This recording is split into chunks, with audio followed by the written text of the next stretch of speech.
Alhamdulillah. Wassalatu wassalamu ala rasulillah wa ala alihi wa ashabihi wa ahli baitihi wa man tabi'ahum bi ihsanin ila yawmiddin amma ba'd. அன்பிற்குரிய சகோதரர்களே, நம்பகமற்ற 100 ஹதீதுகள் என்ற தொடரிலே இன்றைய தினம் இரண்டாவது ஹதீஸாக ஒரு முக்கியமான ஹதீதையும் அதோடு தொடர்பான இன்னும் சில விளக்கங்களையும் பார்க்கலாம். அந்த ஹதீத் என்னவென்றால், அபூ ரஸீன் என்கக்கூடிய சஹாபி கேட்கிறார், அல்லாஹ்வின் தூதரே, இந்த படைப்பினங்களை அல்லாஹ் படைப்பதற்கு முந்தி எங்கே இருந்தான் என்று கேட்கின்றார். அதற்கு ரசூலுல்லாஹி ஸல்லல்லாஹு அலைஹி வஸல்லம் அவர்கள் சொன்னார்களாம், கான ஃபி அமாவில் இருந்தான். அதென்ன அமா என்றால், அதற்கு கீழேயும் எதுவும் இல்லை, காற்றில்லை, அதற்கு மேலேயும் காற்றில்லை, அதற்கு பின் தண்ணீரின் மீது அரிசை படைத்தான். இந்த செய்தி பல கிரந்தங்களில் வருகிறது. முஸ்னத் அஹமத் இன்னும் பல கிரந்தங்களில் வருகிறது. இது அமாவுடைய நிலையில் அல்லாஹ் இருந்தான் என்று சொல்வது, அமா என்ற நிலையிலே. இந்த செய்தி நபிகளாரை தொட்டும் ஸல்லல்லாஹு அலைஹி வஸல்லம் ஆதாரமான அறிவிப்பாளரின் ஊடாக வந்திருக்கிறதா என்றால், இந்த அமா என்பதன் ஹதீஸ் இமாம்களால் இவர் யாரோ என்று தெரியாத ஒரு அறிவிப்பாளர் வாயிலாகத்தான் இந்த செய்தி பரவி இருக்கிறது. இந்த செய்தியை இந்த அபூ ரஸீன் என்பவரிடமிருந்து சொல்லக்கூடியவர் வக்கீ இப்னு உதுஸ், இவர் வாயிலாகத்தான் இந்த செய்தி வருகிறது. அமாவுடைய நிலையில் இருந்தான். அமா என்றால் அதற்கு மேலும் ஒன்றுமில்லை, காற்றும் இல்லை, கீழேயும் இல்லை, ஒன்றுமில்லாத அந்த நிலைக்கு சொல்வது என்று ஹதீஸில் வருகிறது. அல்லாஹ் எப்படி இருந்தான் அல்லது எங்கே இருந்தான் என்பதற்கு வேறு ஆதாரமான ஹதீஸ் புகாரியில் வருகிறது. அல்லாஹ் எல்லாவற்றையும் படைப்பதற்கு முந்தி அதனுடைய நிலை என்ன என்று. இது அமா என்ற வார்த்தை பிரயோகம் சொல்லப்படுற செய்தி. இதில் வரக்கூடிய இந்த வக்கீ பின் உதுஸ், இவரை பற்றி தரவுகளை எடுத்து பார்த்தால், இவரிடம் ஒரே ஒரு மாணவன் தான் கேட்டிருக்கார். மொத்த ஹதீஸ் கிரந்தங்களில் ஒரே ஒரு ஆசிரியர் தான் கேட்டிருக்கார். அந்த ஒரு ஆசிரியர் தான் பல செய்திகளை சொன்னார். இமாம் புகாரி இவர் உறுதியானவர் என்று கூறவும் இல்லை, அவரை பற்றி சொல்லிவிட்டு போகிறார். இமாம் அபூ ஹாத்தம் இவர் உறுதியானவர் என்று சொல்லவும் இல்லை. அதனால் இமாம் ஸஹபி ரஹ்மஹுல்லாஹ் ஹதீஸ் கலை முன்வந்த இமாம்களுடைய கூற்றுகளை வைத்து ஆய்வு செய்து கூறக்கூடிய இமாம் என்ன சொல்கிறார் என்றால், இவரை பற்றி லா யுஅரஃப், இவர் யார் என்று அறியப்படாத ஒரு நபர் என்று சொல்கிறார். அதே மாதிரி இமாம் இப்னு கத்தான் அல் ஃபாசி அவர் என்ன கூறுகின்றார், இவருடைய நிலை என்னவென்று அறியப்படவில்லை, இவர் நல்லவரா பொல்லாதவரா எந்த ஒரு செய்தியும் இல்லை. அதே மாதிரி இமாம் இப்னு குதைபா ரஹ்மஹுல்லாஹ் ஆரம்பகால இமாம்கள், அவரும் இவர் அறியப்படாத ஒரு நபர் என்று சொல்கிறார்.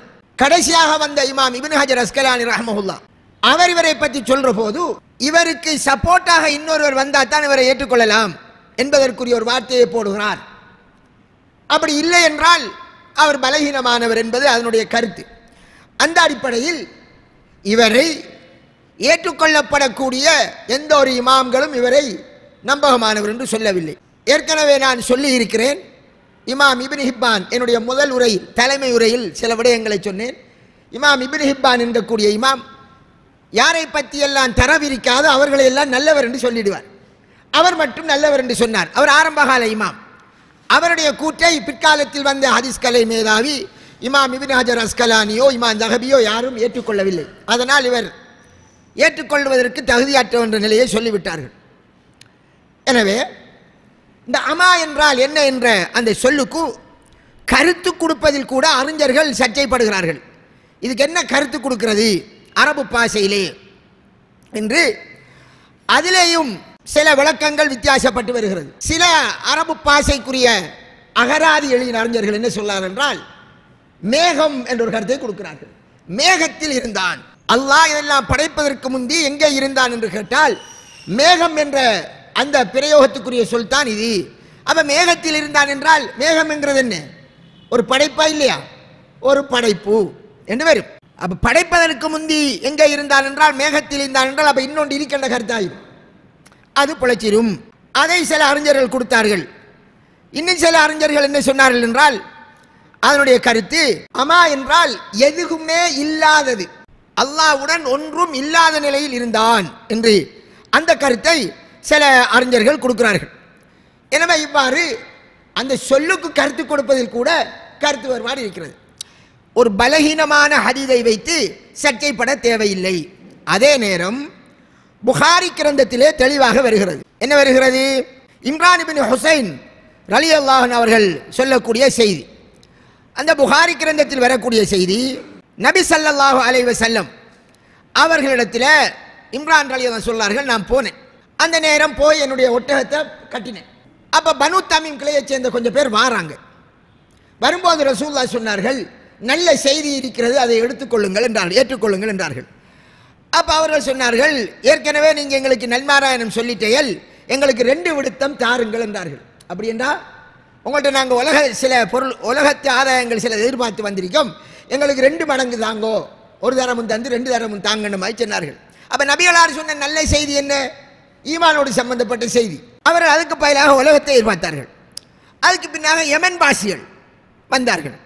அதே செய்தியை அவர்கள் ரசூலுல்லாஹ் சொன்னார்கள். பனு தமீம் ஏற்க மறுத்த அந்த நல்ல நற்செய்தியை நீங்கள் ஏற்றுக்கொள்ளுங்கள் என்றார்கள். அப்போது அவர்கள் சொன்னார்கள், நாங்கள் ஏற்றுக்கொண்டோம், நாங்கள் உங்களிடம் சில விடயத்தை, இந்த விடயத்தை பற்றி, அது ரசூலுல்லாஹ் கூறுகிற இந்த மார்க்கத்தை பற்றி கேட்க வந்துள்ளோம் என்றார்கள். அப்ப ரசூலுல்லாஹ் சொன்னார்கள், கானல்லாஹு வலம் யகுன் ஷைஉன் கைரு. அல்லாஹ் இருந்தான், அவனோடு அவன் அல்லாத எதுவும் இருக்கவில்லை. அல்லாஹ் அவனோடு எதுவும் இருக்கவில்லை. எதுவும் என்றால் என்ன? அல்லாஹ்வை தவிர நாம் எதற்கெல்லாம் பெயர் சொல்வோமோ, அது இடமாக இருக்கலாம், பொருளாக இருக்கலாம், எதுவாகவும் இருக்கலாம், எதுவும் இருக்கவில்லை என்று ரசூலுல்லாஹி ஸல்லல்லாஹு அலைஹி வஸல்லம் சொன்னார்கள். வகான அர்ஷுஹு அலல் மா. அல்லாஹ்வினுடைய அர்ஷ் தண்ணீரின் மீது இருந்தது. வகதப பிذிக்ரி குல்ல ஷைஇன் வஹலக ஸமாவாதி வல். அவனுடைய ஏட்டிலே எல்லாவற்றையும் எழுதினான், வானங்கள் பூமியை படைத்தான் என்று இந்த ஹதீஸிலே வருகிறது. அப்ப இந்த ஹதீஸிலே இந்த வஸ்துகள் அல்லாஹ்வை தவிர நாம் என்னென்ன பெயர் சொல்வோமோ அது எல்லாம் வருவதற்கு முந்தி, இந்த பொருள் எல்லாம் இருப்பதற்கு முந்தி அல்லாஹ் மட்டும் இருந்தான், எதுவும் இருக்கவில்லை. அப்ப அரிசங்கிறது, தண்ணீர்ங்கிறது இதெல்லாம் புறகு உருவானது. எப்படி வருகிறது? கான அரிசுகு அலல்மா. தண்ணீர் ஒரு பொருள், அரிசு என்பது ஒரு பொருள், அதாவது படைப்பினம். அப்ப இவைகள் எல்லாம் பின்னர் உருவாக்கப்பட்டிருக்கு. இப்ப ஒரு கேள்வி வரும். இந்த ஹதீஸின் விரிவுரையிலே இமாம் இப்னு ஹஜர் அஸ்கலானி ரஹ்மஹுல்லாஹ் புகாரியினுடைய விரிவுரையிலே, ஃபத்துல் பாரி என்ற ஒரு விரிவுரை கிதாப் என்று பலதரம் சொல்லியிருப்பார். இதிலே வருகிறது அர்ஷ், தண்ணீர், இவைகளையா அல்லாஹ் முதல் படைச்சான்? அல்லது ஒரு பிரபலமான ஒரு ஹதீஸ் இருக்கிறது, அவ்வலுமா ஹலகல்லாஹு அல் கலம். அல்லாஹ் முதலாவது படைத்தான் கலம், எழுதுகோலை என்ற ஒரு ஹதீஸ் இருக்கிறது. முதலாவது எதை படைச்சானா? எழுதுகோலை. அதை படைத்து விட்டு சொன்னான் எழுது என்று. எனவே அது அதற்கு பின் நடப்பதை எல்லாம் எழுதியது. இது ஒரு ஹதீஸ். அப்ப இந்த ஹதீஸிலே அதுவும் ஒரு ஆதாரமான ஹதீஸ் தான். அல்லாஹ் முதல் படைத்தது எழுதுகோலை என்று வருகிறது. இங்க ஒன்றுமில்லாத நிலையில் அல்லாஹ் இருந்தான், அர்ஷ் தண்ணீரின் மீது இருந்தது என்று வருகிறது. அடுத்த இமாம்கள் சர்ச்சைப்படுகிறார்கள், அர்ஷ் முந்தியா எழுதுகோல் முந்தியதா என்று சர்ச்சைப்படுகிறார்கள். இதே நேரம் முஸ்லிம் கிரந்தத்தில் ஒரு ஹதீஸ் வருகிறது, அதுவும் சஹீஹான ஹதீஸ். அது எப்படி வருகிறது என்றால், வானங்களை பூமியை படைப்பதற்கு 50,000 வருடங்களுக்கு முந்தி படைப்பினங்களை படைப்பதற்காக அல்லாஹ் அந்த ஒவ்வொரு படைப்பினுடைய நிர்ணயங்களை அல்லாஹ் எழுதிவிட்டான், தீர்மானித்து விட்டான். வானங்கள் பூமியை படைப்பதற்கு 50,000 வருடங்களுக்கு முன்னர் படைப்பினங்களினுடைய அந்த நிர்ணயங்களை அல்லாஹ் நிர்ணயித்து விட்டான். அரிசி தண்ணீரின் மேல் இருந்தது. அப்ப இந்த படைப்பினங்கள் எல்லாம் படைப்பதற்கு முந்தி அரிசி தண்ணீரின் மீது இருந்ததென்றால் அதுவும் ஒரு படைப்பு தானே. அப்ப இந்த ஹதீஸும் சஹீஹான ஹதீஸ் என்றால் எப்படி புரிந்து கொள்வது? இந்த 3 ஹதீஸையும் வைத்து என்ன கூறுகிறார்கள் என்றால், இமாம் இப்னு ஹஜர் அஸ்கலானி ரஹ்மத்துல்லாஹ் பெரும்பான்மையான இமாம்கள் அல்லாஹ் முதலாவதாக அவன் இந்த வானம் பூமி இவைகளிலே இருக்கின்ற எல்லா வகையான படைப்பினங்களையும் படைப்பதற்கு திட்டமிடுவதற்கு முந்தி உருவானதுதான் எது? தண்ணீர் முதலாவது. அதற்கு மேல் அரிசை படைத்தான். அப்ப முதல் இருந்தது தண்ணீர், முதல் படைப்பு, அதன் மேல் அரிசி. பின்னர் அல்லாஹ் இந்த படைப்பினங்களை உருவாக்குவதற்காக கியாமத் நாள் வரை நடக்கக்கூடிய விடயங்களை அவன் திட்டமிட்டவன். அதாவது எழுதுகோலை படைத்து எழுதுகோலுக்கு எழுதச் சொன்னான். அந்த அடிப்படையில் முந்தியதுதான் எழுதுகோல். அது எழுதியது, அனைத்தையும் எழுதிவிட்டது. அதற்கு பின் அல்லாஹ் வானங்களை படைத்தான், பூமியை படைத்தான். இதற்கிடையில் உள்ள ஒவ்வொன்றுக்கும் இடையில் உள்ள காலம் தெரியாது. ஆனால் 50,000 வருஷம் என்று சொல்றோமே, அந்த 50,000 நாம சொல்ற 50,000 வருஷமா? அல்லாஹ்விடத்தில் ஒரு நாள் என்பது குர்ஆனில் வருகிறது 1000 வருஷம். அல்லாஹ்விடத்தில் ஒரு நாள் என்பது 1000 வருஷம். அந்த அடிப்படையில் பார்த்தால் இந்த வானங்கள் அந்த அடிப்படையில் 50,000 வருஷம் என்று எண்ணினால் ஒரு நாள் 1000 வருஷம் தர 50,000 என்று வந்தால் அது எத்தனையோ மில்லியன் மில்லியன் கணக்கில் போய்க்கிருக்கு. இல்ல பூமியினுடைய கணக்குப்படி 50,000 வருஷம் என்றால் அது ஒரு சின்ன காலமாக இருக்கு. எப்படி இந்த ஹதீஸில் நாம தலைப்புக்கு எடுத்த ஹதீஸில் வரக்கூடிய அந்த அமா என்ற அந்த வார்த்தை, அந்த செய்தி பலகீனமான அறிவிப்பாளர் வாயிலாக, அதாவது நம்பகமற்றவர்கள் வாயிலாக வந்த செய்தி. அதுதான் இந்த டாபிக் தலைப்பு.